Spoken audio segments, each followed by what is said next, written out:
शिव महापुराण की कथा कहती है कि शिव की कथा और मनुष्य की व्यथा, ये दोनों का अंत कभी नहीं हो सकता, ये निरंतर चलती ही रहती है। कथा भी चलती रहती है और मनुष्य की व्यथा भी चलती रहती है। कथा भी चल रही है और व्यथा भी चल रही है। मनुष्य की व्यथा, मनुष्य की समस्याएं, मानव जीवन में जो टेंशन है, हमारे जीवन में जो व्यथाएं हैं, ये कभी समाप्त नहीं होती।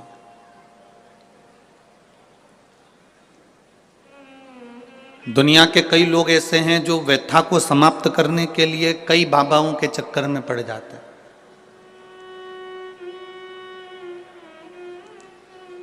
ना जाने कितने कितने जगह पर आप लोग पहुंच जाते हो और वहां जाकर कह देते हो कि हमारे जीवन में ये संकट है, इसको टाल दीजिए, हमारे जीवन में ये कष्ट है, इसको मिटा दीजिए। शिव महापुराण की कथा कहती है, हमें किसी आडंबर की ओर, अंधविश्वास की ओर हमें नहीं जाना। ऐसा संसार में कोई नहीं जन्मा जिसके जीवन में दुख नहीं आया।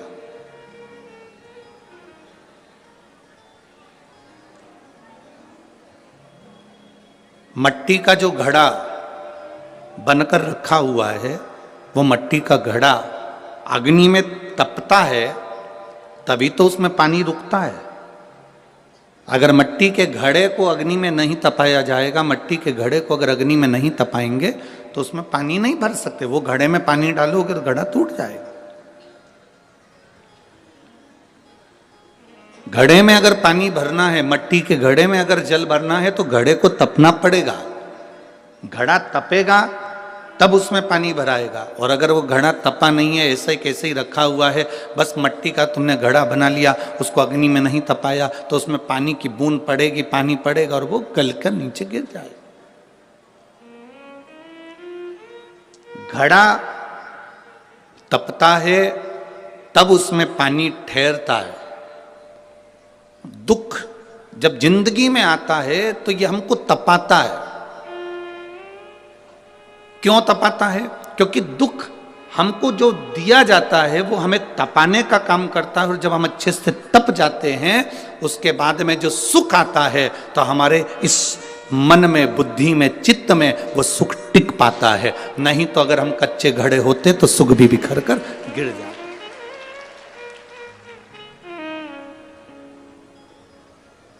वो सुख भी समाप्त हो जाता।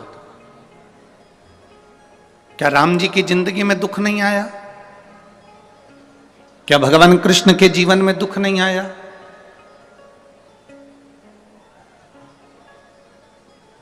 ऐसा कौन मृत्यु लोक में जन्मा, ऐसा संसार सागर में कौन जन्मा जिसके जीवन में दुख नहीं आया? परमात्मा के जीवन में भी दुख सम्मुख में आया।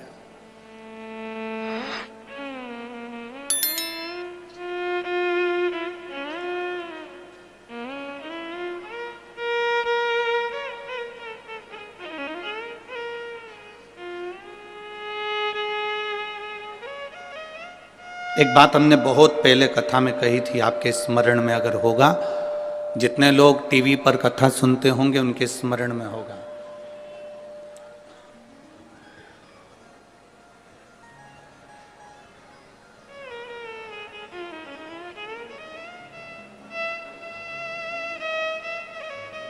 कि ऐसा संसार में कोई नहीं जन्मा जिसको अपने कर्म का भोग भोगने को नहीं मिला।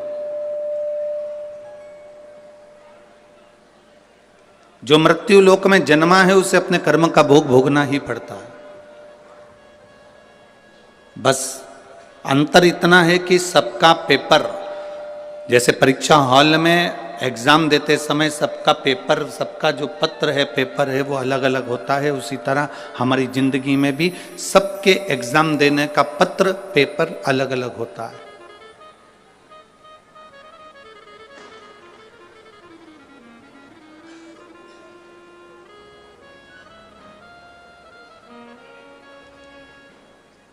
आप माता पिता की सुने ना सुने, आप गुरु की सुने ना सुने, आप भगवान को प्रणाम करें ना करें, आप मंदिर जाएं ना जाएं, आप सत्संग में जाएं ना जाएं, आप किसी गुरुवाणी को स्मरण करें ना करें, पर इतना जरूर याद रखना कि अपने कर्म का भोग मनुष्य को भोगना जरूर पड़ता, उसको कोई नहीं टाल सकता।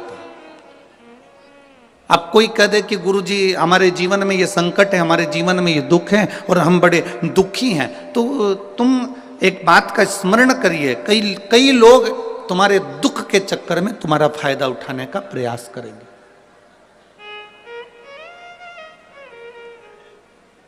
संसार के कई लोग ऐसे हैं जो तुम्हारे केवल दुख का फायदा उठाने का प्रयास करेंगे, पर ना। शिव महापुराण की कथा कहती है, अगर जिंदगी में समस्या है, राम जी के जीवन में दुख आया तो उन्होंने रामेश्वर धाम की स्थापना करी और भगवान शंकर की पूजन करके लंका पर चढ़ाई करी। भगवान कृष्ण की 16,108 रानियां थी, एक भी रानी से औलाद नहीं हुई भगवान कृष्ण के यहाँ। 16,108 रानी से जब संतान नहीं हुई, तब भगवान कृष्ण ने गर्गाचार्य बाबा के कहने पर एक एक रानी के साथ बैठकर 11-11 दिन तक भगवान शंकर का अनुष्ठान किया। तब शिव जी ने प्रसन्न होकर, प्रकट होकर भगवान कृष्ण को वर दिया कि तुम्हारी एक एक रानी के साथ तुमने 11-11 दिन तक बैठकर भगवान शंकर की आराधना करी है, तो मैं तुम्हें वर प्रदान करता हूं कि तुम्हारी एक एक रानी से 11-11 संतान होगी। 10 छोरा 1 छोरी, 10 बेटे 1 बेटी। भगवान कृष्ण की 16,108 रानियों से इतनी संतान उत्पन्न हुई। 1,77,186 संतान भगवान शंकर की कृपा से भगवान कृष्ण के घर में हो गई। ऐसा कौन है जिसके जीवन में दुख नहीं है?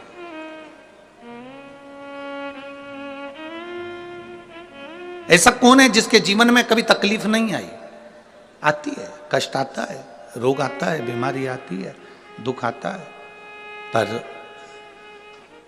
मैंने तेरे ही भरोसे बाबा, तेरे ही भरोसे हवा बिच उड़ती जावांगी, बाबा डोर हत्तो छड़ीला में कटी जावांगी, भोले मैं तेरी बदन, शंभू मैं तेरी बदन, हवा बिच उड़ती जावांगी, बाबा डोर हत्तो छड़ीला में घटी जावांगी।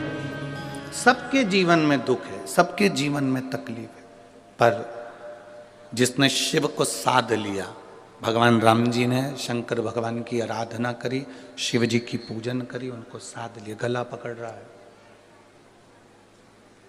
भगवान शिव की आराधना भगवान राम जी ने करी, शिव को साध लिया, तो उनकी जिंदगी सार्थक हो गई। भगवान कृष्ण ने भगवान शिव की आराधना करी, साध लिया, उनका जीवन सुखमय हो गया। एक लोटा जल लेकर मंदिर जाने वाला जब भगवान शिव की भक्ति को साध लेता है, तो दुख उस भक्त का नहीं होता, दुख मेरे भोलेनाथ का हो जाता है। आपका दुख उसका हो गया। शिव तत्व को भजना, शंकर की भक्ति को करना, भगवान को अपने भीतर उतारना सरल नहीं है महाराज। आप जिस भरोसे पर, आप जिस विश्वास के साथ भगवान शिव की भक्ति करते हो, भगवान उस विश्वास को निभाता है। दृढ़ करना पड़ता। आप लोगों की आदत क्या हो गई है कि एक जगह आप मन नहीं लगा पाते।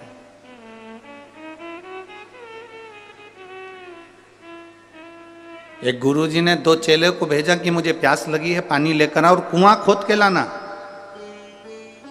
एक चेला कुआं खोदता गया, 15-20 फीट कुआं खोदा, उसमें पानी नहीं निकला। उसने दूसरा कुआं खोदा, उसमें पानी नहीं निकला। तीसरा कुआं खोदा, उसमें पानी नहीं निकला। चौथा कुआं खोदा, उसमें पानी नहीं निकला। और एक चेला कुएं को खोदता गया खोदता गया खोदता गया, आखिरी में उसमें पानी निकला, वो गुरुजी के लिए लेकर आ गया, वो गुरुजी के लिए जल लेकर आ गया। एक चेला 15 फीट यहां कुआं खोदा, 20 फीट वहां खोदा, 25 फीट वहां खोदा, 60 फीट वहां खोदा, 100 फीट वहां खोदा, 200 फीट वहां खोदा, 300 फीट वहां खोदा, पानी नहीं निकला। और एक शिष्य ने एक ही जगह पर नीचे तक खोदता गया खोदता गया खोदता गया, पानी तो निकलेगा ना। बस आपको भी ये कथा अपने भीतर उतार लेना है। हमारी आदत पड़ गई है, यहां से काम नहीं हुआ वहां पहुंच, से नहीं हुआ वहां पहुंच गए, वहां से नहीं हुआ वहां पहुंच गए, 25 जगह कुएं खोद लिए पर पानी नहीं निकला। आपसे निवेदन है, एक ही जगह दिल लगा लेते, एक ही जगह भगवान की भक्ति में इतना चित्त इतना विश्वास पक्का कर लेते तो कुएं में से पानी निकल ही जाता, ये निश्चित है। आप भरोसा दृढ़ करो ना, आप विश्वास पक्का करो, आपका दृढ़ता पक्की करो, विश्वास पक्का करिए, भरोसा पक्का करिए। और जितना जितना विश्वास पक्का होगा, जितना जितना भरोसा पक्का होगा, उतना उतना शिव तुम्हारे करीब में होगा, उतना उतना शिव तुम्हारे नजदीक में होगा। आप भरोसे को दृढ़ बनाने का प्रयास करो। भगवान विष्णु से पूछा भगवान ब्रह्मा जी ने, तुम्हारे पिता शिव जी हैं? हाँ। मैं कैसे मान लूं कि तुम्हारे पिता शिव जी हैं? कई लोग आपको मिलेंगे और कहेंगे एक लोटा जल चढ़ाने से क्या सारी समस्या का हल हो सकता है? क्यों नहीं? मानो तो मैं गंगा मां हूं और ना मानो तो बहता पानी। आप मानोगे तो गंगा है, ना मानोगे तो बहता हुआ पानी है।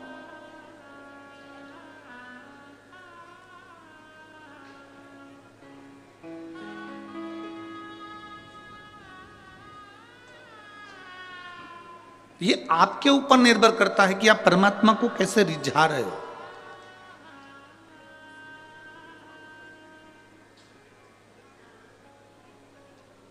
महाराज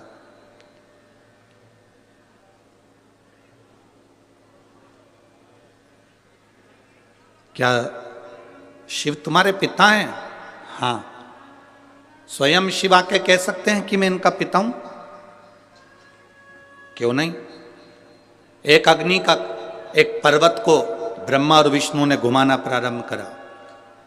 ब्रह्मा और विष्णु ने जैसे ही पर्वत को घुमाया तो उसमें से एक अग्नि का खंभ प्रकट होया, जिसको लिंग की आकृति जैसा था, शिवलिंग की एक आकृति जैसा था।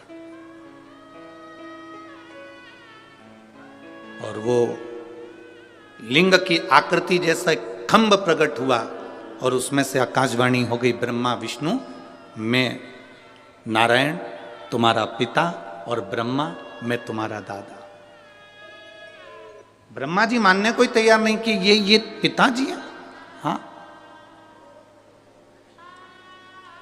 अगर ये शिवलिंग तुम्हारे पिता हैं तो इनके चरण कहां हैं और इनका सिर कहां है?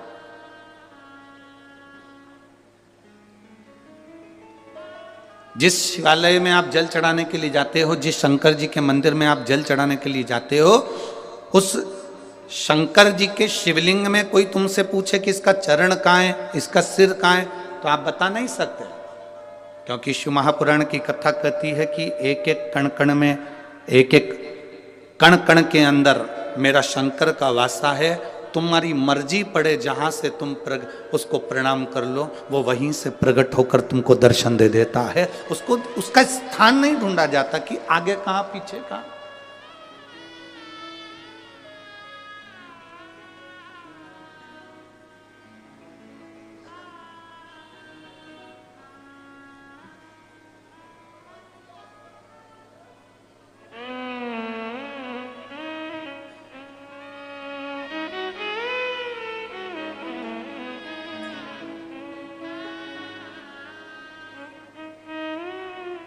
एक बार संत नामदेव जी महाराज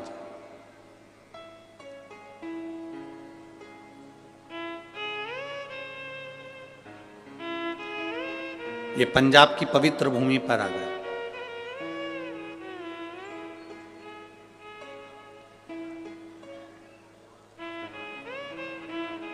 ये पंजाब की पवित्र भूमि कोई साधारण सी भूमि नहीं है।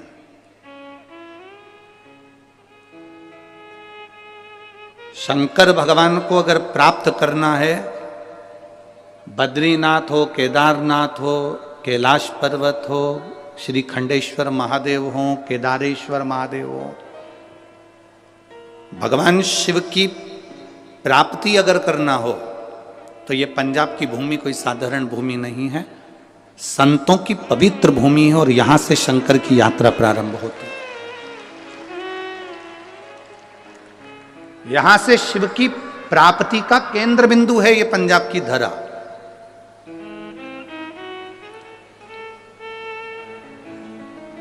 लोग कहते हैं गुरुजी पंजाब में गेहूं बहुत होता है।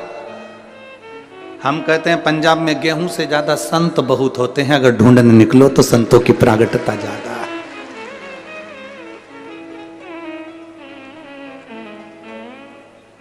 महाराष्ट्र में जन्मे हुए नामदेव जी महाराज, महाराष्ट्र में बड़े हुए नामदेव जी महाराज कई वर्ष इस पंजाब की भूमि पर निकाले हैं। नामदेव जी महाराज, गुरु नानक देव जी से उनका मिलन हुआ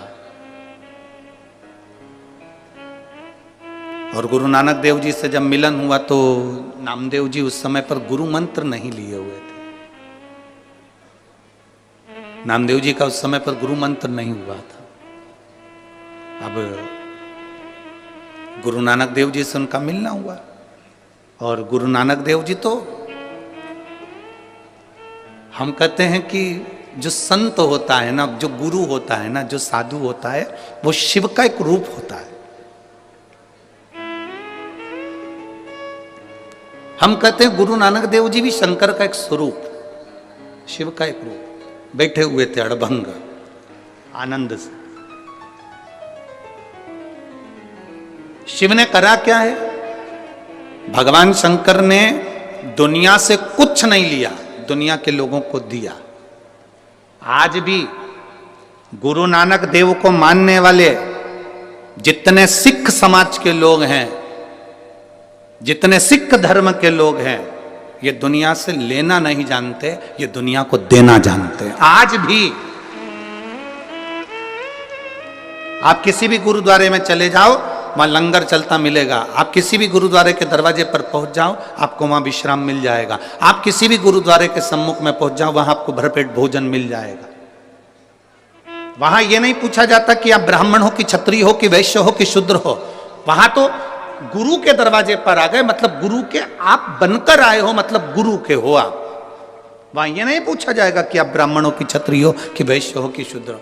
वहां गुरु के होकर आए, गुरु के द्वार आए हो, गुरुद्वारे तक आए हो, तो वहां गुरु का दरवाजा।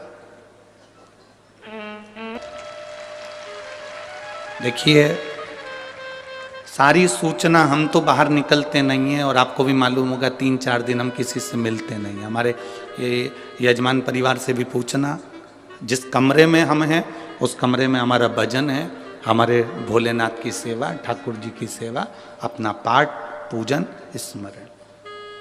यजमान परिवार से भी हम नहीं मिलते कि उनसे मिलना हो हमारा, ना भजन। 3-4 दिन किसी से नहीं।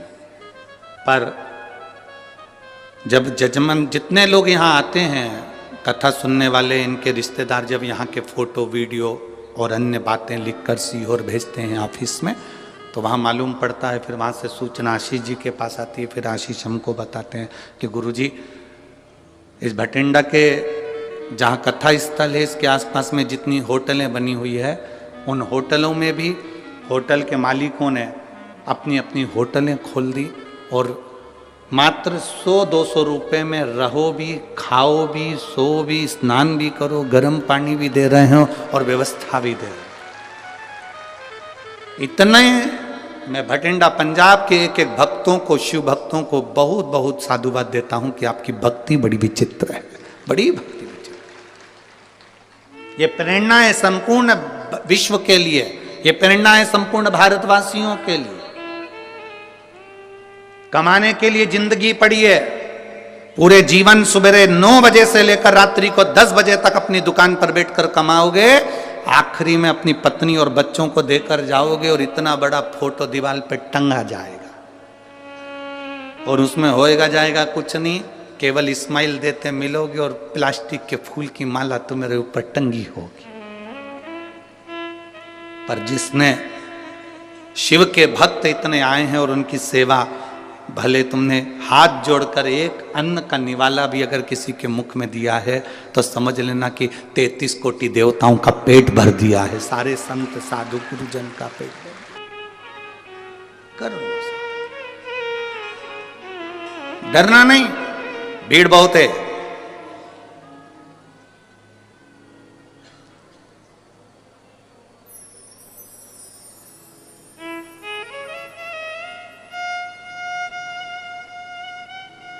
कल कोई कह रहा था गुरुजी हमारे भटिंडा में आज तक जाम नहीं लगा और तुम्हारी कथा हुई और पहले दिन जाम लग गया।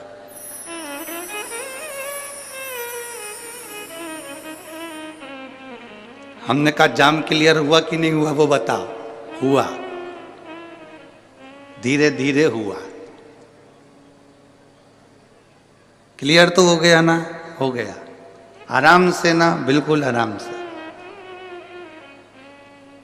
हमने उनसे कहा तुम चिंता मत करो, भोलेनाथ की कथा अगर थोड़ा बहुत जाम लगाती है तो ये बताती है कि तेरी जिंदगी भी ऐसी जाम चल रही थी पर मैं क्लियर कर दूंगा, तो चिंता मत करना, तो टेंशन मत ले, शिव तत्व को जान, भगवान शंकर की भक्ति कर, घबराना नहीं है। भीड़ बहुत है, बहुत ट्रैफिक है, ना ना ना, उसके दरवाजे तक जाना मेरा काम है और मेरी बिगड़ी बनाना तेरा। हम पहुंच गए उसके द्वार तक, फिर उसकी मर्जी।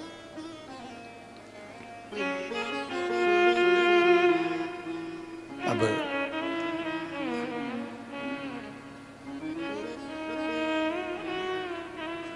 कहा महाराज बड़ी बोल्ड आवाज है भगवान, बड़ी कृपा है। कहा भगवान देवाधिदेव महादेव प्रकट होकर कहते हैं कि ब्रह्मा तुम मेरे पोते हो और भगवान विष्णु तुम मेरे पुत्र हो, तुम मेरे बेटे हो। शिवलिंग का कोई सिर दिखता है क्या? नहीं। शिवलिंग का कोई चरण दिखता है क्या? नहीं। संत नामदेव जी ने गुरु नानक देव जी से भेंट करी और भेंट करी तो गुरु नानक देव जी आराम से लेटे हुए थे, विश्राम कर रहे थे और संत नामदेव जी आए तो उठ के बैठ गए। दोनों की भेंट हो गई, दो संत आज मिल गए। गुरु नानक देव जी ने पूछ लिया नामदेव जी से, आपने गुरु मंत्र लिया है? नहीं, अभी नहीं लिया। मतलब आप भटक रहे हो। अगर गुरु मंत्र तुम्हारा हुआ होता तो तुम भटकते नहीं।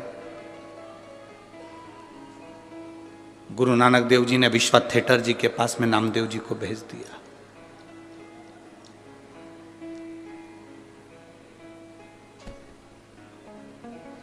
संत नामदेव जी ने गुरु नानक देव जी से पूछा कि असली गुरु की पहचान क्या है,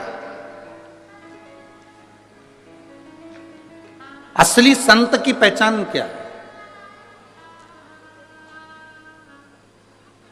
गुरु नानक देव जी ने 3 चीजें संत नामदेव जी को बताई है कि असली संत, असली गुरु की पहचान। असली गुरु, असली संत 3 चीजों से दूर रहता है। पहला नमस्कार, दूसरा चमत्कार, तीसरा दमस्कार। गुरु नानक देव जी संत नामदेव जी से कह रहे हैं कि 3 चीजों से असली गुरु दूर रहता है, 3 चीजों से संत दूर रहता है। पहले नंबर पर जम के बोलो जरा भटिंडा वालों, नमस्कार। असली गुरु कभी तुमसे अपने चरण नहीं छुआएगा, प्रणाम नहीं करवाएगा। असली गुरु कह देगा भैया दूर से प्रणाम करो, हमें छुओ मत, आप नमस्कार करो, दूर से करो। आप बार बार हमको नमस्कार मत करो, अगर बार बार नमस्कार करोगे ना तो हमको अहंकार आ जाएगा। तो असली गुरु कह देता है ना ना, थोड़ा दूर हट जाओ, नमस्कार से दूर।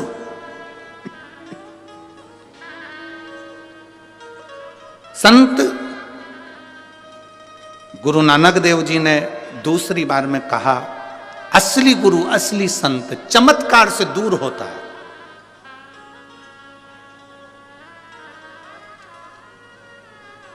असली गुरु कभी चमत्कार नहीं करता, असली संत कभी चमत्कार नहीं करता। इसलिए शिव महापुराण जिस दिन चालू होती है उस दिन हम शिव महापुराण के प्रथम दिन में कह देते हैं कि शिव पुराण किसी चमत्कार को प्रमाणित नहीं करती कि चमत्कार होगा। पर इतना जरूर है, अगर एक लोटा जल लेकर आप शंकर जी के मंदिर जाओगे तो तुम्हारी दुख कटेगा जरूर, ये निश्चित है। आज तक इस पुराण ने ये नहीं कहा कि ये चमत्कार हुआ या ये आप शंकर, अगर इनके घर में 12 साल के बाद बच्चा हुआ है तो ये शंकर को भजा है इन्होंने, शिव महापुराण को सुना है इन्होंने, शिव जी के मंदिर गई हैं, ये स्वयं जाकर बेलपत्र चढ़ाया है, स्वयं जाकर भगवान शंकर की भक्ति करी है, इसलिए 12 साल के बाद। अब जितना भरोसा शिव पर करेंगे, ये चमत्कार नहीं है, ये इसको हम चमत्कार नहीं कहते, इसको कहते हैं आपका विश्वास दृढ़ होना, आपका भरोसा दृढ़ होना, आपकी श्रद्धा दृढ़ होना।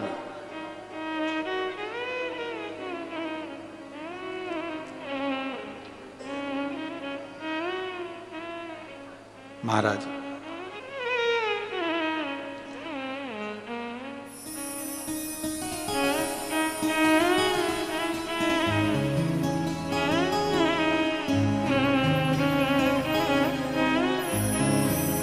ये भक्ति की दृढ़ता है, ये विश्वास की दृढ़ता है आपकी।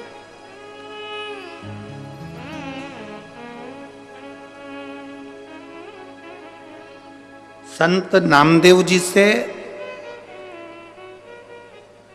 गुरु नानक देव जी कह रहे हैं कि सच्चा गुरु, सच्चा संत 3 चीजों से दूर रहता है। पहले नंबर पर बोलो, जम के बोलो जरा, नमस्कार। दुनिया के लोगों को नमस्कार बड़ा पसंद है, और केवल दुनिया के लोगों को नहीं, भगवान शंकर के ससुर को भी नमस्कार पसंद था, दक्ष प्रजापति को।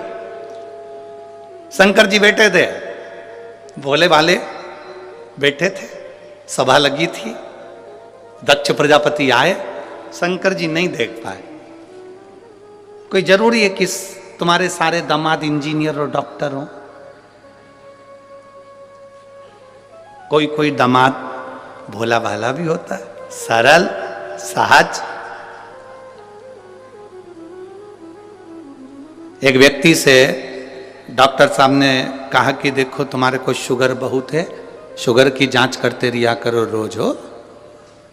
वो व्यक्ति बेचारा रोज रात्रि को उठता, किचन में जाता, रसोई घर में शक्कर का डब्बा खोलता, वापिस बंद कर देता।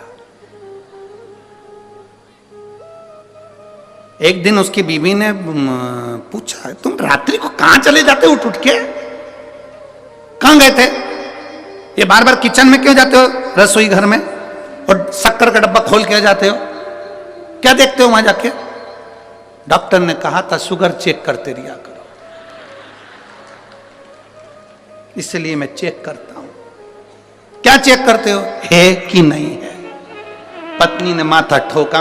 डॉक्टर ने कहा था तुम्हारी शुगर चेक करो, तुम्हारी, और तुम डब्बे की शुगर चेक कर रहा है। तो ऐसा नहीं है, कोई कोई भोला होता है, एकदम भोला सहज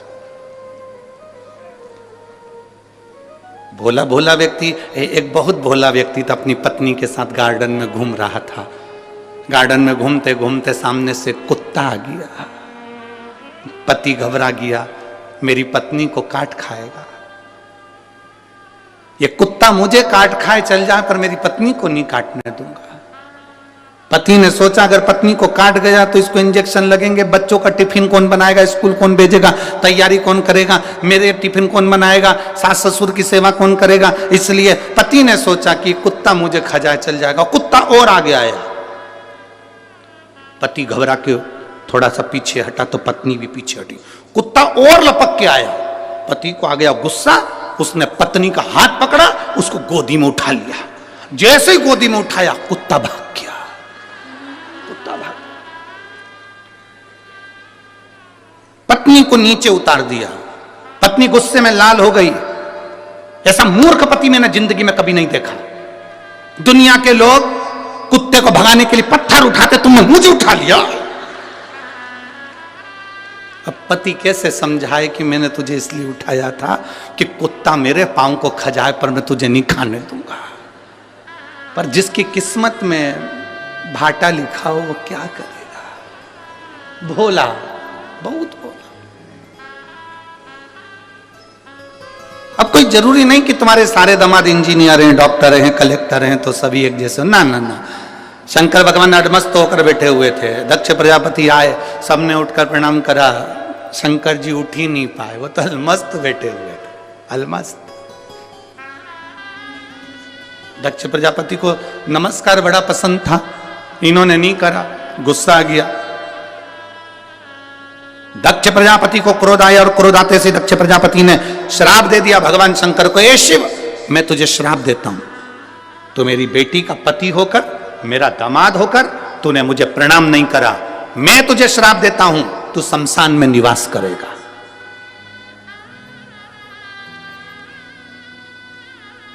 मेरा श्राप है तुझे, तू शमशान में निवास करेगा। शंकर भगवान जैसे ही सुने शमशान में निवास, शिव जी डमरू बजाकर नाचने लगे। भगवान विष्णु पास में बैठे थे, उन्होंने कहा तुम्हें आशीर्वाद नहीं मिला, श्राप मिला। शमशान में रहोगे आज से, तुम्हारे ससुर ने श्राप दिया। शंकर जी बोले मेरे ससुर जैसा दुनिया में कोई ससुर नहीं हो सकता। कितनी लंबी सोचता है, उसको मालूम है दामाद बिल्कुल सीधा साधा है, और कहीं प्लाट देता और मैं मकान बना लेता तो कोई कब्जा कर लेता, शमशान में कौन बनाएगा। इसलिए मेरे ससुर ने मुझे प्लाट भी शमशान में दिया, ऐसी जगह जहां कोई कब्जा नहीं कर सकता। भगवान विष्णु ने माथा ठोका, भोलेनाथ तुम सही में भोलेनाथ हो। श्राप मिलने के बाद भी खुश। किसी किसी को नमस्कार प्रिय है। गुरु नानक देव जी ने नामदेव जी से कहा कि संत के 3 लक्षण हैं और 3 लक्षणों पर जिसका स्मरण करिए। पहला, संत गुरु नमस्कार से दूर होता है, दूर।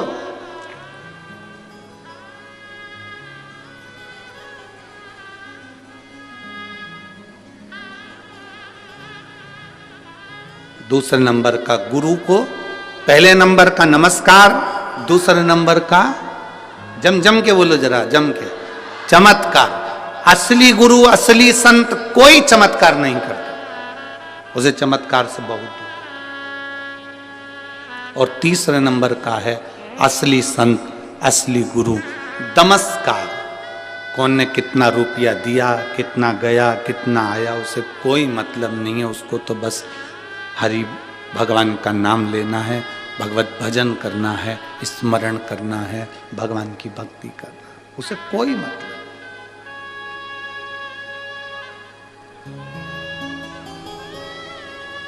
और जब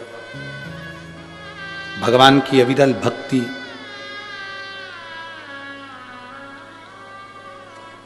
भगवान शिव की अविरल भक्ति एक आनंद के साथ में जो रहती है, वो सुख प्रदान करती है, सुख प्रदान। कहा गुरु नानक देव जी ने संत नामदेव जी से कहा कि असली गुरु की शरणागति जाइए। तो असली गुरु कहाँ मिल सकता है? गुरु नानक देव जी ने ये नहीं कहा कि तुम मेरे पास में रहो। गुरु नानक देव जी ने कह दिया कि तुम शिव के मंदिर में, विश्वा थिएटर जी बैठे हुए हैं, तुम जाओ और उनसे गुरु मंत्र लो। अब देखिए, गुरु नानक देव जी ने नामदेव जी को जाते समय कह दिया था कि गुरु सब में रब को देखता है, सब में। जब नामदेव जी पहुंचे, उन्होंने क्या देखा कि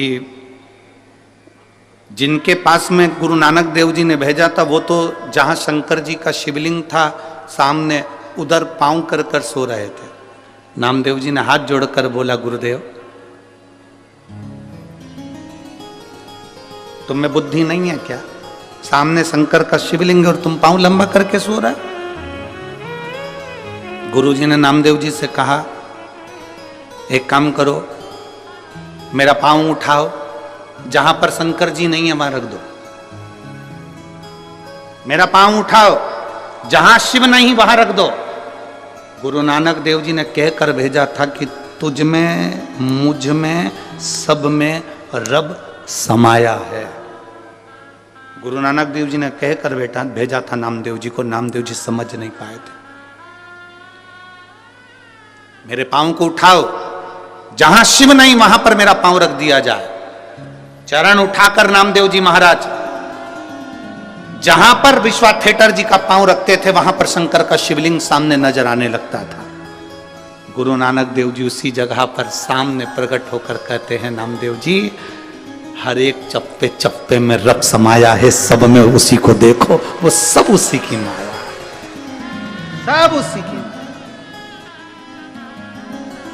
इसीलिए फिल्म बनाने वालों ने गाना लिख दिया, तुझ में रब दिखता है, सब हमारी यही तो गलती है, आप में और हम में यही गलती है कि हम मंदिर में तो भगवान को ढूंढते हैं पर अपने घर में भगवान को नहीं ढूंढ पाते। घर में जो पति है, पत्नी है, माता है, पिता है, भाई है, बंधु है, बेटा है, बेटी है, कुटुंब है, परिवार है, पड़ोसी है, रिश्तेदार, नातेदार, इनमें हम परमात्मा को नहीं देख पाते। हम इनमें भगवान को नहीं देख पा रहे, हम इनमें परमात्मा को नहीं देख पा रहे।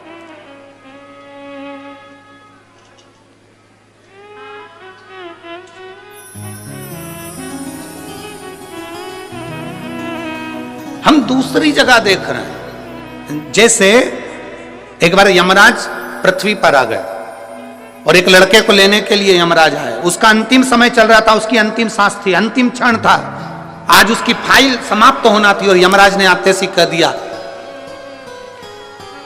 लड़के ने पूछा, तुम कौन हो? भगवान यमराज बोले, मैं यमराज। क्या लेने आए हो? मैं तेरी जान लेने आया हूं। क्या लेने आए हो? मैं तेरी जान लेने के लिए आया हूं। मेरी जान? हाँ। लड़के ने, कल ले जाओ, यहां से 4 घर छोड़ के रहती है।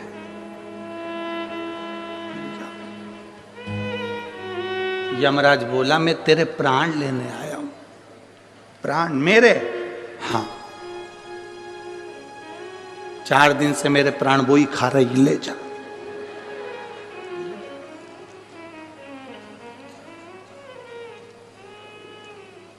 यमराज बोले, मैं तुझे मारने आया हूं। मुझे? मैं तो उससे शादी कर 6 साल पहले ही मर चुका हूं, ले जा। यमराज बोला, रहने दे, मैं तेरी जगह दूसरे को ले जाऊंगा, पड़े रहे। तू खुद मरा मराया, तेरे को क्या लेके जाऊं? क्या? अरे भाई, शिव कथा कह रही है, भगवान शंकर का संवाद कर रहा है, शिव महापुराण की कथा कर रही। भगवान भोलेनाथ प्रकट होकर ब्रह्मा और विष्णु को दर्शन दिए, फिर भी ब्रह्मा जी मानने को तैयार नहीं किए।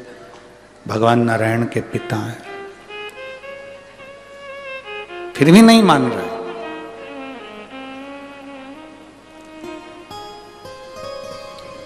ब्रह्मा जी ने कहा, तुम्हारे पिताजी के चरण के दर्शन और सिर के दर्शन करना है।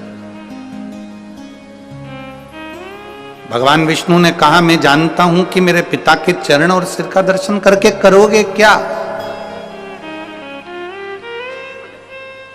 चरण दर्शन करने के लिए भगवान विष्णु चरणों में चले गए पाताल लोक में। शीश का दर्शन करने के लिए भगवान ब्रह्मा ऊपर की ओर चले गए। भगवान विष्णु को तो मालूम था कि शंकर के शिवलिंग का चरण नहीं मिल सकता।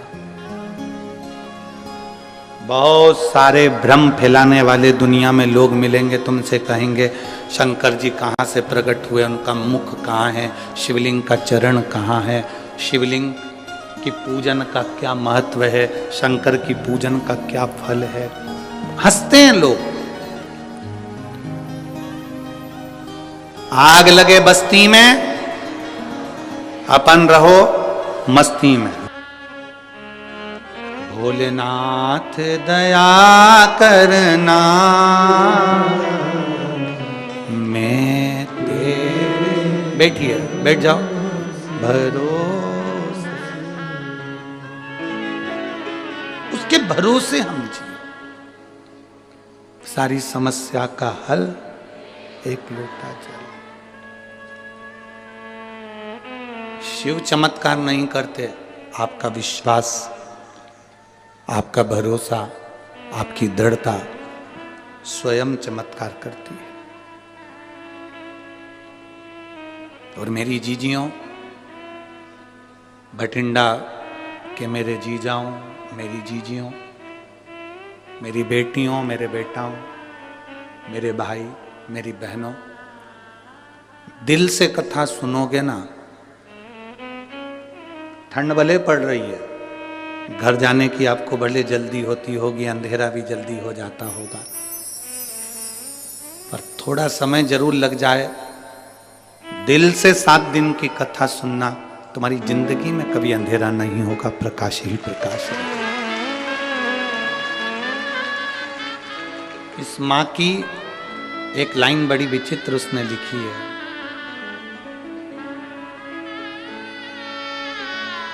इस मां ने लिखा, मैंने केवल 1 दिन कोसी कला की कथा सुनी थी।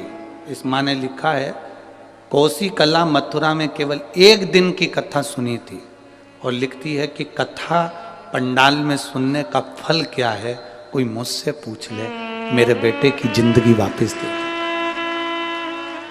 शिव तत्व क्या है, क्या देता है वो, कैसे देता है वो, क्या करुणा करता है, ये उसके ऊपर। लोग कहते हैं ये शिव पुराण है, पर हम कहते हैं शिव पुराण नहीं, ये तो औषधि देने के लिए बाबा यहाँ कुबेर भंडारी आ गया और उसने कुबेरेश्वर धाम से ये औषधि लौटा। अब उसको जिसने ग्रहण कर लिया उसकी जिंदगी सार्थक है, जिसने ले लिया उसका जीवन सार्थक है। जो नहीं समझा वो नहीं समझा, जो समझ गया वो समझ गया।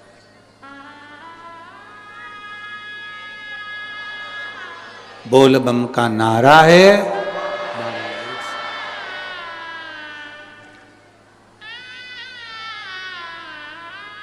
यहाँ पर एक मिलिट्री के कोई भाई बैठा हुए हैं जिनको ऐसी बीमारी हो गई थी, जिस बीमारी में वो सही से ड्यूटी भी अपनी मिलिट्री की कर नहीं पा रहे थे।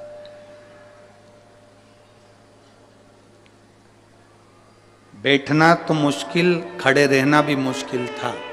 वो यहाँ बैठे, उन्होंने अपना फोटो तक लगाया है उस पत्र में, फोटो भी लगाया। कहीं बैठे हो तो हाथ हिला सकते हैं। आर्मी के हैं, छुट्टी लेकर कथा सुनने के लिए आए। जब उनको मालूम पड़ा कि भटिंडा में कथा हो रही है तो दोनों पति पत्नी, बाबा ने ठीक करा तो छुट्टी लेकर आए। कहाँ बैठे ये? हाँ, हाथ हिला दो एक बार। श्री शिवाय नमस्ते। दोनों आए, छुट्टी लेकर आए। आर्मी में नौकरी है, मिलिट्री में, पर ऐसी बीमारी से, जिस बीमारी के लिए डॉक्टर ने ऑपरेशन का कह दिया था, और बाबा के भरोसे केवल एक बेलपत्र चढ़ा चढ़ा कर खाना और ऑपरेशन भी नहीं कराना पड़ा और ठीक हो गया। अब ठीक है बाबू? दोनों हाथ हिला दो एक बार। हर हर महादेव। बैठिए। शिव तत्व है ओघड़ी। कहां से है ये?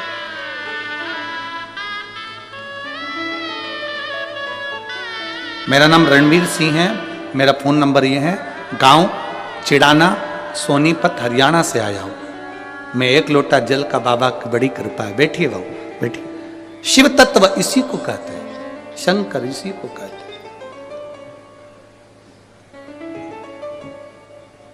आपका विश्वास जितना दृढ़ होगा, मेरा शंकर मिलेगा। भगवान विष्णु ने कह दिया मुझे चरण नहीं देखना, मैं तो आ गया। ब्रह्मा जी चढ़ते जा रहे हैं शंकर भगवान का सिर देखने के लिए, चढ़ते जा। बीच में केतकी का फूल मिला तो उससे कह दिया तू मेरे साथ में चल, और चलकर कह देना ब्रह्मा जी का मुझे सिर मिल गया। केतकी के फूल ने बोला कि मैं क्यों झूठ बोलूं, मेरे को झूठ बोलने से क्या मिलेगा? झूठ बोलने से मुझे मिलेगा क्या?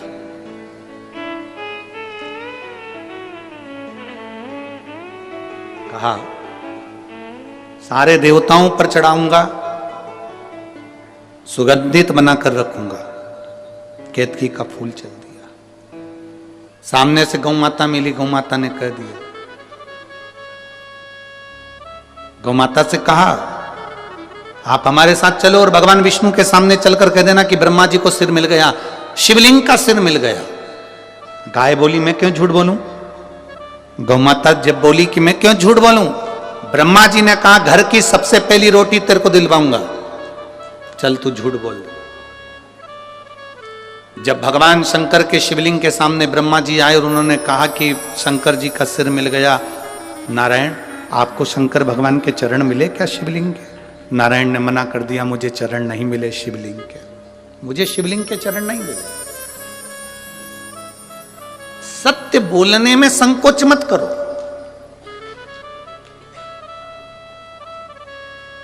अभी सत्य नहीं बोलोगे तो मरने के बाद लोग बोलेंगे राम नाम। अरे बोलो तो जम के, सत्य है। मखाना, फूल, पैसा पॉलीथिन में मिला के तुम्हारी छाती पर फेंकेंगे और अर्थी पर बंधे रहोगे और लोग पीछे से चिल्ला रहे होंगे राम नाम। सत्य। मखाना इसलिए फेंका जाता है कि घर फूला हुआ छोड़कर गया है। फूल इसलिए फेंका जाता है कि श्रद्धांजलि का भाव है। पैसा इसलिए फेंकते हैं मुर्दे के ऊपर कि पूरी जिंदगी जोड़ जोड़ के मर गए, अब तेरे बाप में दम हो तो उठा के बता दे। पैसा उसकी छाती पर पड़ा है, 1 रुपया उसकी छाती पर पड़ा है और वो कल्ला की कल्ला पड़ा है, उठा नहीं सकता। सवेरे 9 बजे से दुकान दुकान दुकान दुकान दुकान, रात के 10 बजे तक दुकान दुकान दुकान। भगवान ने भी दिए थे दुकान दुकान दुकान। उस दुकान में ग्राहक आ रहे थे और इस दुकान में भगवान आ रहा था। 7 दिन की शिव पुराण की कथा पत्नी ने भी अपने पति से कह दिया, देखो जी खूब कमाओ, मना नहीं है, पूरी जिंदगी कमाओ, मना नहीं है, कमाओगे बच्चों के लिए छोड़कर जाओगे, पर 7 दिन की शिव पुराण अपने भटिंडा में हो रही है, इसकी कमाई अपने को करना है भगवान के भजन की। जो दुकान पर बैठकर कमाया वो भूमि पर छूट जाएगा, जो यहां बैठकर कमाया वो अंत समय तक जाएगा। और अंत समय प्रभु बोलो बोलो,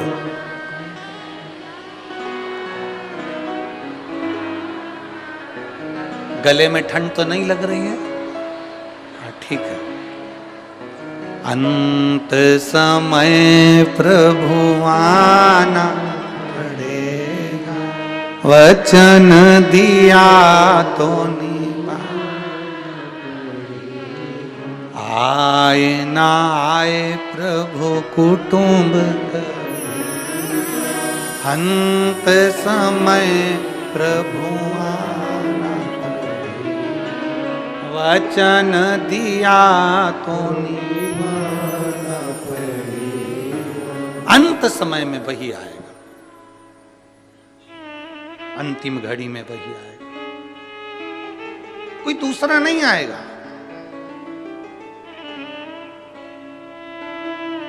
झूठ कह दिया,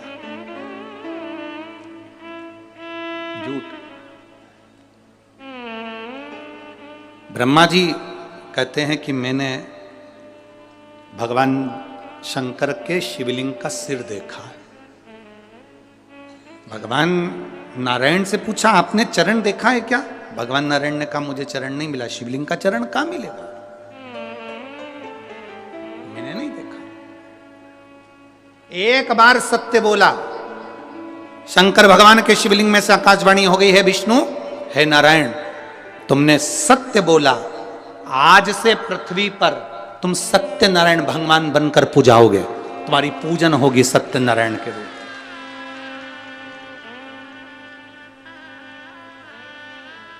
सारी दुनिया में आज भी सत्यनारायण भगवान की कथा होती है। 5 अध्याय होते हैं, पंडित जी बाजते हैं।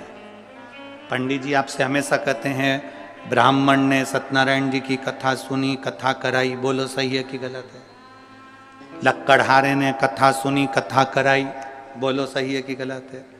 राजा ने सत्यनारायण की कथा सुनी, कथा कराई, बनिए ने कथा सुनी, कथा कराई, पर उन्होंने एक बार भी ये नहीं बताया कि कथा कौन सी थी जो कराई थी, बाची थी और सुनी थी। वो कथा कौन सी थी? सत्यनारायण भगवान की कथा, असली कथा कौन सी है?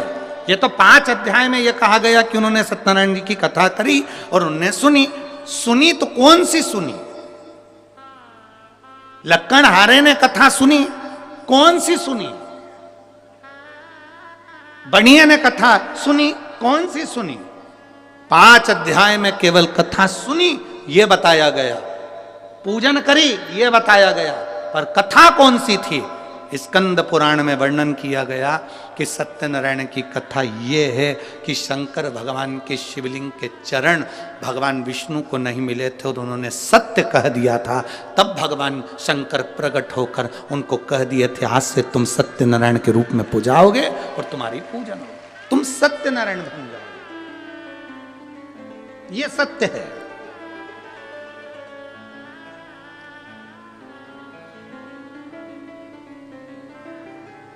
दुनिया में केवल एक जगह ऐसी है जहां मरे हुए व्यक्ति को भी बांध कर ले जाया जाता है।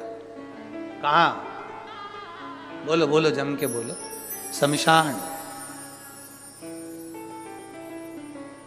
केवल एक जगह दुनिया में ऐसी है जहां मरे हुए व्यक्ति को भी बांध कर ले जाया जाता है, क्योंकि ले जाने वालों को भी यह समझ में नहीं आता, भग गया तो दूसरा कहां से लाए, ठिकाना क्या है?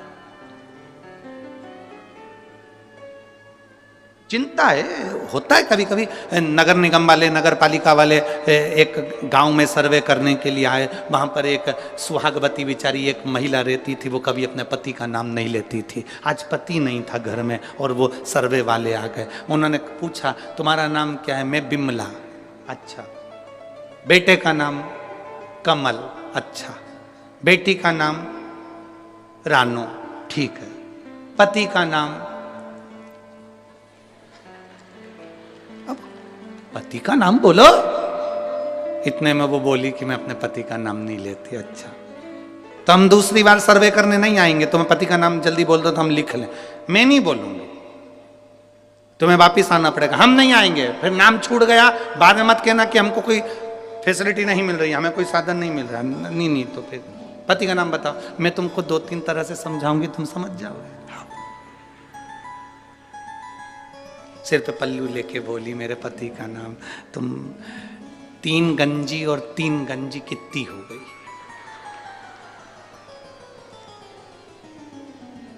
अरे बोलो तो, 3 गंजी और 3 गंजी कितनी हुई?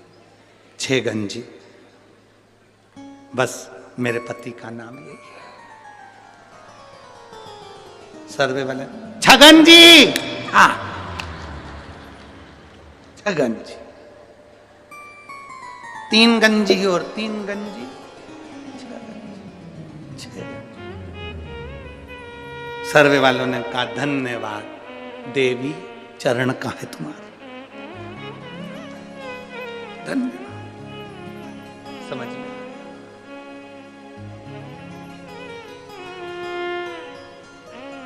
जो पहचान गया शिव को, वो फिर भटका नहीं।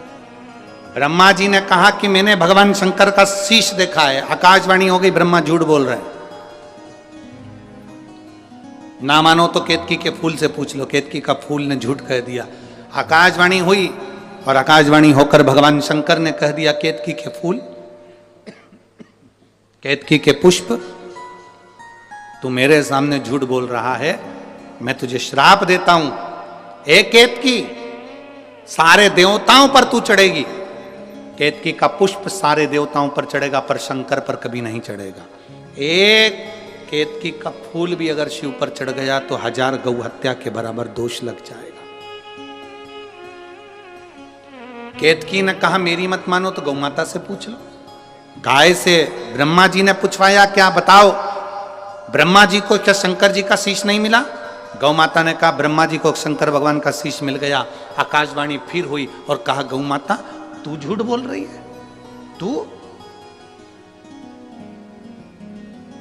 जगत की मां है। गौ माता, जगत की मां होकर गौ माता तू झूठ बोल रही है। हे गौ माता, मैं तुझे श्राप देता हूं, तेरा पूरा शरीर पूजा जाएगा पर तेरा मुख अपूज्य माना जाएगा। सनातन हिंदू धर्म के अंदर मंदिर की परिक्रमा आगे से होती है, वृक्ष की परिक्रमा आगे से होती है, कन्यादान आगे से होता है, वस्त्र दान आगे से होता है, मुद्रा दान आगे से होता है, सारे दान आगे से होते हैं। केवल सनातन हिंदू धर्म में केवल गौ दान ऐसा है जो गाय की पूंछ पकड़कर किया जाता है, पीछे से होता है, आगे से नहीं करा जाता। हिंदू धर्म में सारी परिक्रमा आगे से होती है, केवल गौ माता की परिक्रमा पीछे से होती है, पूंछ से चालू होकर पूंछ पे विराम होती है। क्यों? क्योंकि एक बार गौ माता ने झूठ बोल दिया था, इसलिए गौ माता की परिक्रमा आज तक पीछे से होती है। अब जरा विचार करो, गाय ने एक बार झूठ बोला तो आज तक उनकी परिक्रमा पीछे से होती है, और तुम दिन भर मोबाइल पे कितना झूठ बोलते हो, फिर तेरा क्या होगा रे कालिया? जरा विचार करिए, कितना झूठ। दुकान पे बैठे हो, कहते हो घर पे हो,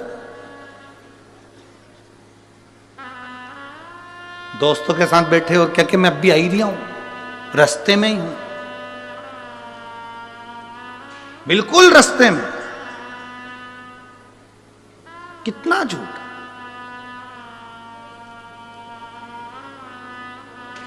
भगवान के पास में भी सूचना पहुंची थी, और भगवान के पास में जाकर देवताओं ने कहा, इतनी शिव पुराण की कथा हो रही है, लाखों लाखों लोग कथा सुन रहे हैं, सब मरने के बाद बैकुंठ जाएंगे, बैकुंठ भरा जाएगा, नरक कौन जाएगा? यमराज ने कहा, चिंता मत करो, पृथ्वी पर एक व्यक्ति की बुद्धि फेर दी है, उसने एक यंत्र का निर्माण कर दिया है जिसका नाम मोबाइल है। व्यक्ति कितनी भी कथा सुन लेगा, दिन भर में 4-6 बार झूठ बोलेगा, नरक चले जाएगा। Direct department change, direct. एक झूठ व्यक्ति की जिंदगी को नरक में पहुंचा देता है, एक झूठ। इसीलिए मरने वाले के पीछे पीछे चलते हुए चिल्लाते हैं, राम नाम सत्य है। कुछ लोग चिल्लाते हैं जो 4-6 अर्थी के पास चल रहे होते हैं, बाकी के तो बात करते हुए जाते हैं, फसल बिगड़ गई, अब की बार गेहूं अच्छा नहीं आया, मरने वाला मर गया, चिल्लाने वाले चिल्ला रहे हैं, ये बात करते हुए जा रहा है, उसमें भी 2-4 तो मलते ही मलते जा रहे हैं।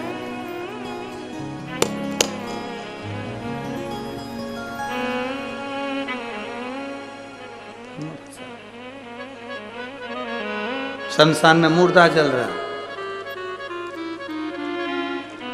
पहले थूक के आया, फिर बैठा, राम नाम सत्य है। तब अरे भाई, शिव महापुराण की कथा कह रही है, सत्य बोलने से पीछे मत हटो। संत, साधु, गुरुजन, सन्यासी, तपस्वी, साधक एक सत्य की जिंदगी जिए, एक सत्यता की जिंदगी। आज हम सब सत्य से दूर हो गए, सत्य से। कहा गौ माता ने झूठ बोल दिया, ब्रह्मा जी झूठ पर झूठ बोल रहे थे तो भगवान शंकर को क्रोध आ गया, उन्होंने अपने पांव के अंगूठे का नखून तोड़कर फेंका, काल भैरव प्रकट हो गए। काल भैरव से कहा, इस ब्रह्मा का सिर काट दे जिससे ये झूठ बोल रहा है। काल भैरव ने चींटी उंगली के नख को तोड़कर फेंका, ब्रह्मा जी का सिर कट गया। ब्रह्मा जी का सिर कटा, कटा हुआ सिर लुढ़कता गया और ब्रह्मा जी झूठ बोलते गए। ब्रह्मा जी के कटे हुए सिर में से रक्त बहता चले गया, वो रक्त से कर्मनाशा नदी प्रकट हो गई। भारत की भूमि पर केवल एक नदी आज भी ऐसी बहती है जिस नदी का पानी कुत्ता भी नहीं पीता, जिसको कर्मनाशा नदी कहा। केवल भारत की भूमि पर एक नदी ऐसी है जिसका पानी पक्षी भी नहीं पीता, कुत्ता भी नहीं पीता। उस कर्मनाशा नदी का जल जिसके शरीर पर छींटा भी पड़ जाता है तो उसकी 71 पीढ़ी में किसी ने दान करा होता है, पुण्य करा होता है, कथा सुनी होती है, भजन करा होता है, व्रत करा होता है, उद्यापन करा होता है, कन्यादान करा होता है, गौदान करा होता है, वो 71 पीढ़ी का पुण्य समाप्त हो जाता है। वो कर्मनाशा आज भी उत्तर प्रदेश में बह रही है, आज भी कर्मनाशा। उत्तर प्रदेश गवर्नमेंट ने बड़े बड़े बोर्ड लगा कर रखे हैं, ये कर्मनाशा नदी है, इसमें हाथ न धोइए, ये कर्मनाशा नदी है, इसका पानी का छींटा न लीजिए, ये कर्मनाशा नदी है जिसका एक जल का छींटा भी मनुष्य के कर्म को नाश कर देता है, ये ब्रह्मा जी के रक्त से बनी है। आज भी लिखा है, बड़े बड़े बोर्ड लगे हैं कर्मनाशा नदी पर।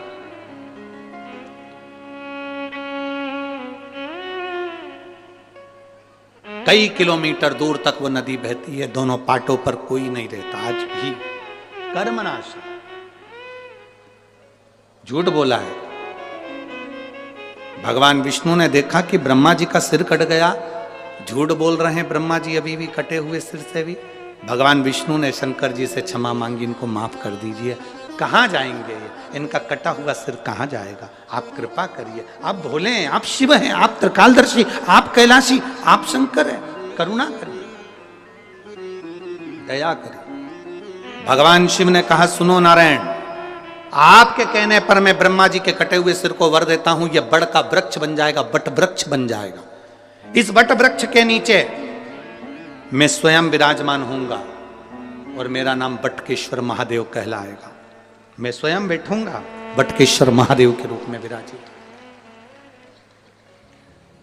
सनातन धर्म के अंतर्गत आज भी बटकेश्वर महादेव बड़ के पेड़ के नीचे शंकर का यदि शिवलिंग होता है और उसका यदि हम एक बार भी अपने जीवन में एक लोटा जल बड़ के पेड़ के नीचे के शिवलिंग को चढ़ा देते हैं तो उसका फल जरूर मिलता है, बहुत मिलता है। आप लोगों ने कथा सुनी होगी राजा दशरथ जी की। दशरथ जी पूर्व जन्म में एक ब्राह्मण थे जिनका नाम था हर ब्राह्मण। क्या नाम था, जम के बोलो जरा, हर ब्राह्मण। दशरथ जी पूर्व समय में ब्राह्मण थे जिनका नाम था हर ब्राह्मण। इनका नियम था शिव जी के मंदिर में जाकर 108 बेलपत्र शंकर भगवान को समर्पित करते थे और 108 बेलपत्र चढ़ाने का इनका नियम दूसरा था। 107 बेलपत्र तो ये शिवलिंग पर चढ़ाते थे और एक बेलपत्र उठाकर ये अशोक सुंदरी वाली जगह पर चढ़ा देते थे। तो कितनी हो गई कुल मिला के 108। प्रतिदिन का नियम था इनका, प्रतिदिन। और यदि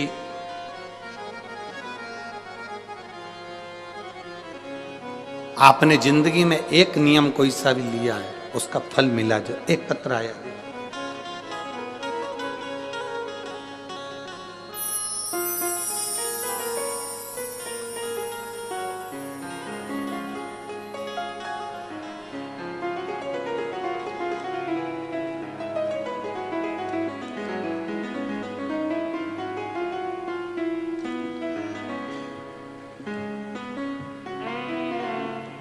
मेरा नाम नीलम है और मेरे पति का नाम रविंद्र कुमार है। मैं हरियाणा के सरस्वती नगर की निवासी हूँ। मेरा फ़ोन नंबर ये है। धन्यवाद। कहीं बैठी हो तो हाथ हिला सकती हो। आप ही हैं, एक बार वापिस हाथ हिलाओ। श्री शिवाय नमस्तुभ्यम। मेरा नाम नीलम है और मेरे पति का नाम रविंद्र कुमार है। आए हैं पति, साथ में आए हैं क्या? हाथ हिलाओ। आंखों की रोशनी वापस आ गई आपकी? ठीक है, दिख रहा है सब? हाथ हिलाओ वापस। श्री शिवाय नमस्तुभ्यम। मेरा नाम नीलम है और मेरे पति का नाम रविंद्र कुमार है। मैं हरियाणा के सरस्वती नगर की रहने वाली हूं। मैं बाबा का क्या वर्णन करूं गुरुदेव। बाबा की कृपा से मैं ही कथा के पंडाल में पहुंची हूं। गुरुजी, मेरे पति की दोनों आंखें बीपी की वजह से चली गई थी। आंखों की रोशनी पूरी चली गई थी, दिखना बंद हो गया था। डॉक्टरों से जांच करवाई तो उन्होंने कहा था कि इंजेक्शन हर महीने लगेगा, और वो इंजेक्शन लगने के बाद उसकी जब सूजन उतरेगी तब आंखों की रोशनी वापिस आने आ सकती है।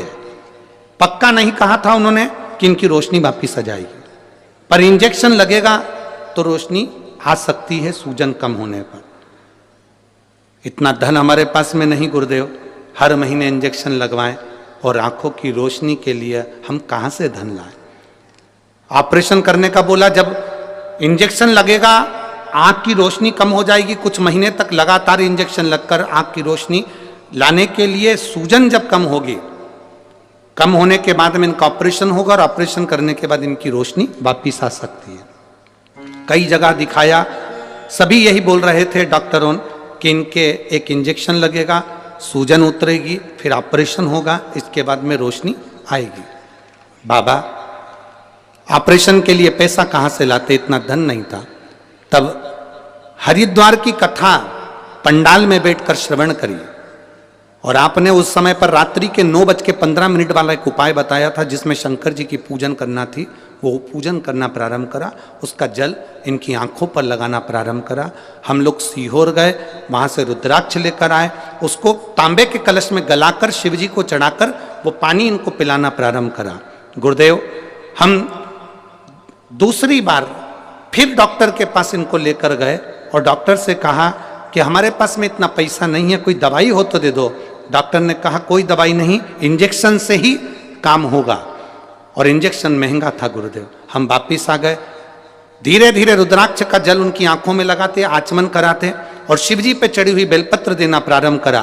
बाबा का मैं क्या गुणगान करूं गुरुदेव, एक भी ऑपरेशन की जरूरत नहीं पड़ी, एक भी इंजेक्शन की जरूरत नहीं पड़ी, और मेरे पति की आंखें वापिस आ गई। मैं बाबा को यहां नमन करने के लिए आई। एक बार वापिस आते ला दो, हर हर महादेव। बैठिए, श्री शिवाय नमस्तुभ्यम। शिव तत्व है ये, अवघड़ी है शंभु शंकर महाराज। तेरी कृपा बिना न हिले एक भी अणु, लेते हैं श्वास तेरी कृपा से तनु तनु।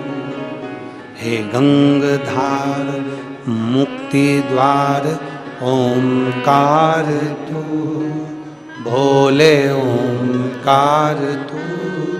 आयो शरण तिहारी शंभु तार। बखान क्या करूं मैं राखों के ढेर का, चपटी भभूत में खजाना कुबेर का। हे गंगाधार मुक्ति द्वार ओंकार, भोले आयो शरण तिहार शंभु तार।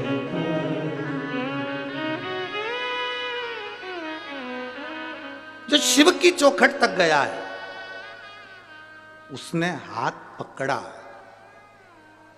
आप आए जरूर हो, बहुत दूर दूर से आए हो आप लोग शिव महापुराण की कथा में, बहुत बहुत दूर से। अपना दरवाजा छोड़कर, अपना घर छोड़कर, बठिंडा वालों याद रखना, आप अपना घर छोड़कर, अपना दरवाजा छोड़कर शंकर की कथा तक पहुंचे हो, वो कैलाश छोड़कर तेरी दुख की घड़ी में तेरे दरवाजे पहुंचेगा।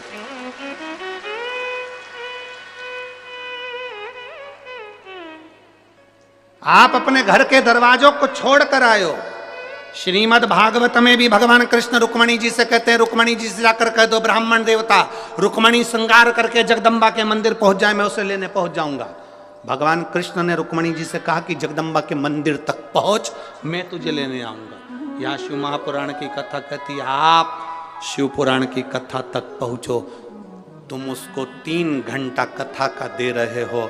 तुम्हारी दुख की घड़ी में जब तुम कहीं पड़े होगे हॉस्पिटल में वेंटिलेटर पर, डॉक्टर अपना काम करेंगे, उस समय पर तुमने 3 घंटा भोलेनाथ को दिया है, तो वो भी डॉक्टर कहेंगे अंतिम समय है, पर वो कहेगा इसने मुझे समय दिया था, मैं इसको समय देता हूं, ठीक कर।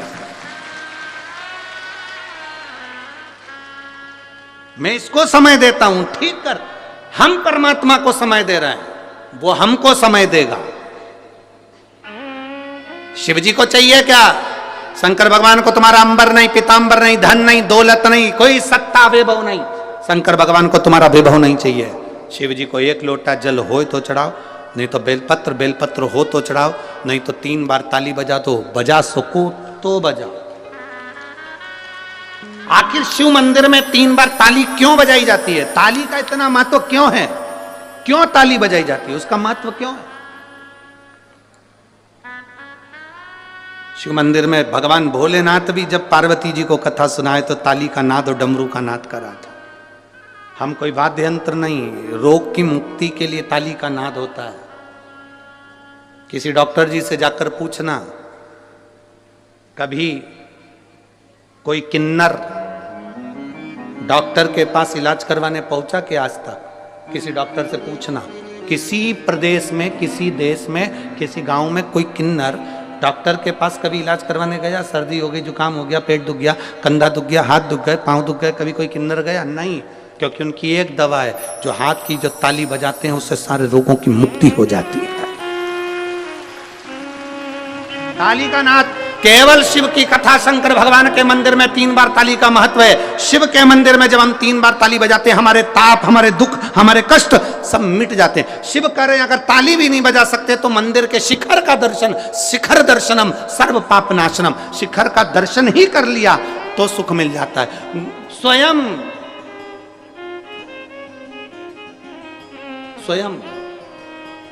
गुरु नानक देव जी से बाले ने पूछ लिया था।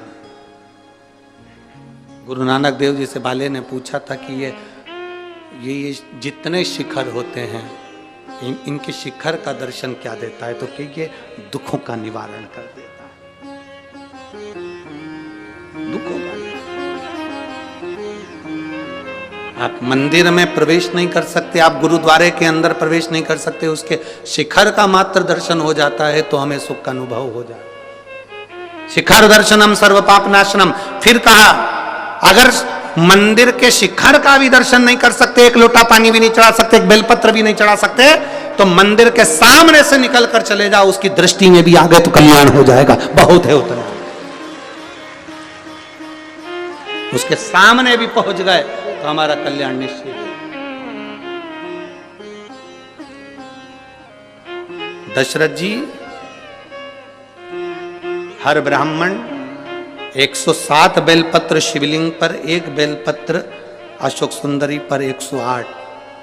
आज दशरथ जी के शरीर में, जो हर ब्राह्मण है, इसके शरीर में आज ताप आ गया, बुखार आ गया। हर ब्राह्मण ने कहा, बुखार, ज्वर, अभी मुझे मत आना, मैं मंदिर जा रहा हूं, फिर निकल जाऊं तब आना। कौन होगा जो ज्वर को, बीमारी को, दुख को रोक देगा? हर ब्राह्मण ने शंकर का नाम लेकर दुख को रोक दिया, बुखार को रोक।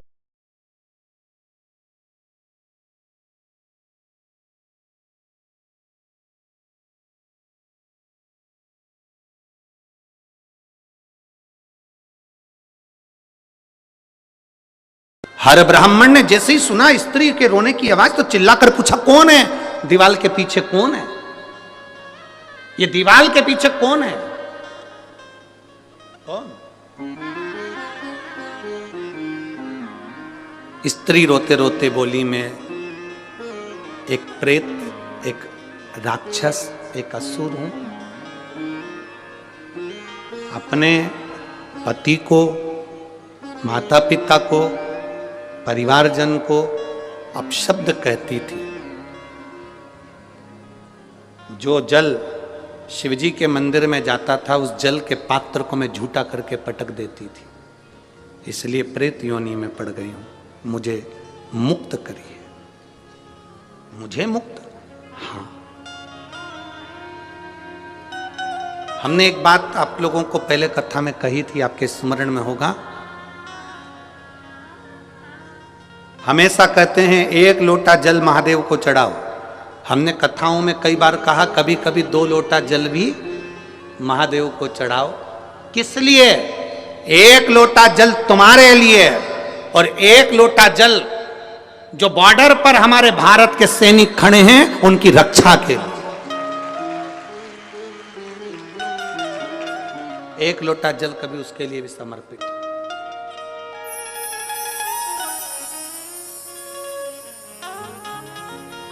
पूछा हर ब्राह्मण ने, तुम कौन? मैं प्रेत, मैं प्रेत।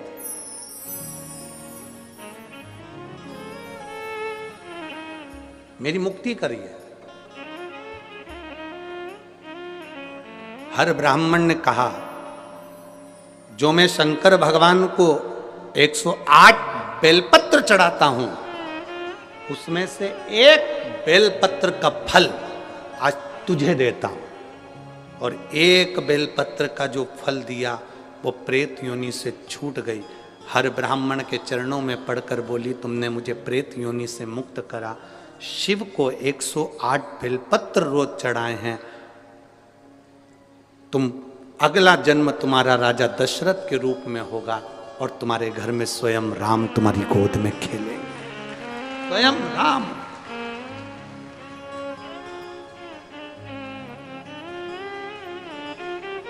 आप में से कितने लोग हैं जब आपके कोई परिचित बीमार होते हैं तो हॉस्पिटल में देखने के लिए जाते हो? जाते हो सब लोग? जम के तो बोलो जरा, जाते हो? आपसे निवेदन है, कोई परिवार में, मोहल्ले में, कॉलोनी में, सोसाइटी में, नगर में, गांव में कोई बीमार पड़ा है, हॉस्पिटल में पड़ा है, उसको देखने जाओ तो 1 किलो सेव फल भले मत ले जाओ, केले फल फ्रूट भले लेकर मत जाओ, पर इतना जरूर करो, कोई बीमार पड़ा है तो उसके हॉस्पिटल में जाने से पहले शंकर जी के मंदिर में 1 लोटा जल चढ़ाकर प्रार्थना कर कर जाना, बाबा मैं जिसको देखने जा रही हूं उसको सही कर देना। आप मेरे साथ चलो मेरे शंभू, आपका जल मेरे साथ चले। शिवजी का चढ़ा हुआ जल अपने हाथों में लगाकर एक बार जब मरीज से मिलने के लिए जाओ तो उसको जरूर अपना स्पर्श का भाव देकर कि तू ठीक होगा, चिंता मत करना, मैंने देव